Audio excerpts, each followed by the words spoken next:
All right, much better about it this month. It is November 2nd that I'm getting this out, so we'll actually have some time to go through the challenge and go through the book. But as always, this is the second one. But as soon to be always, right?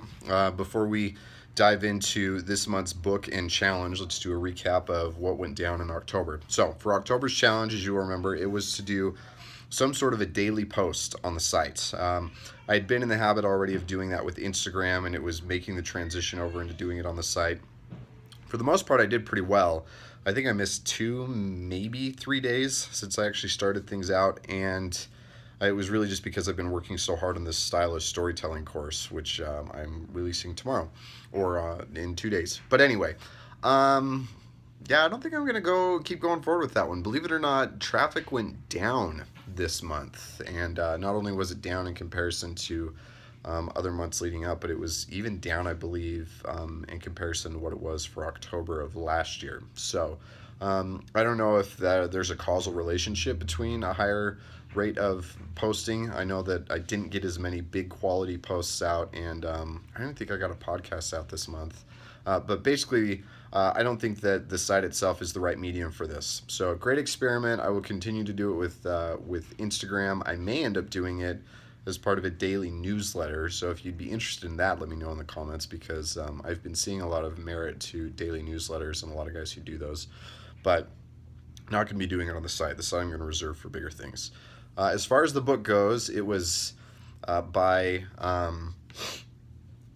the Dilbert creator, and it was How to Fail at Almost Everything and Still Win Big. And man, best book I have read in 2015. I freaking loved that book. It was so good. A few big takeaways. One of the big things that he talks about, Scott Adams, by the way, is his name.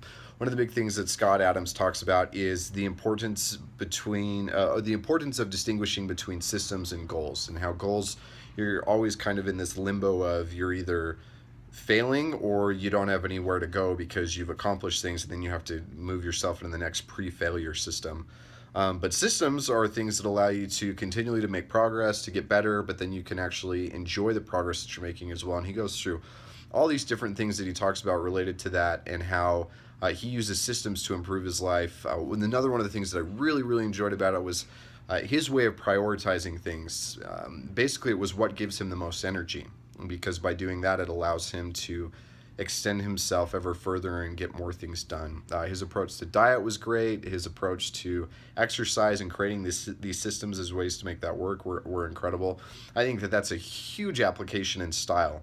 Whether you're just starting to get better at it, or you're wanting it to be a system that leads towards something else, creating some sort of system related to your style, even if it's, I don't know, choosing an outfit or a particular set of items that you wear on a given day of the week or for a given event, and so you just don't even have to think about it because the system's already there in place. Adams is a huge advocate of letting your procrastination and your laziness work for you instead of against you, and building a system to make that happen. Awesome stuff. Another thing that I love is that he goes through this whole thing outlining all these different ways that he fails, and then how eventually that leads to success. Obviously, style applications and that, but so much more than that are huge life applications. But then the biggest thing that I really just thoroughly enjoyed about this book was how incredibly optimistic this guy is.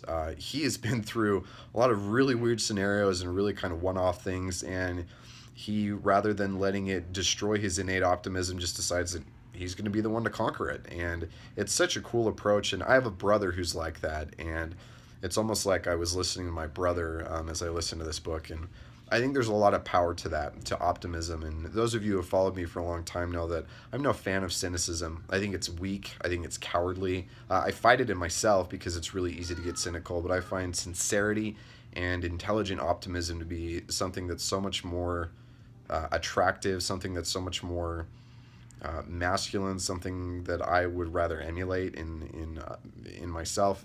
It's just better. So awesome, great stuff. If you have not read it, you really need to go read it. Honestly, best book I've read this year. Okay, so for November's challenge, this is related a little bit to some of the things that I got from reading Scott Adams' blog. A lot of it is related to this whole concept of stylish storytelling, because this is the new course that I've been working on for the last little while. But it's really something that has been a weakness of mine for a long time, and that is that I am not a good storyteller.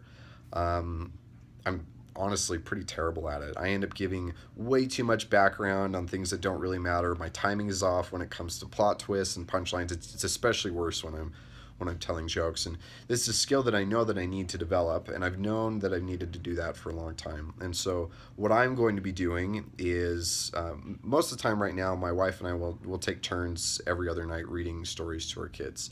But for the month of November, every night I'm going to go in there with the four of us, and I will tell them a different story. And so it'll be a great opportunity for me to practice on an easy audience, because my kids are so young that they're pretty easy to please, and as long as it involves the characters that they tell me they want, it really doesn't matter what the story is. But it'll give me an opportunity to get better at it, which I'm excited for. So I want to hear what you're doing. I don't know if it's anything related to that. It's certainly not anything related to style or any application of that, but it will help me get better at being able to, I guess it'll help me get better at being able to tell my story through my style, because I'll understand the fundamentals of storytelling anyway.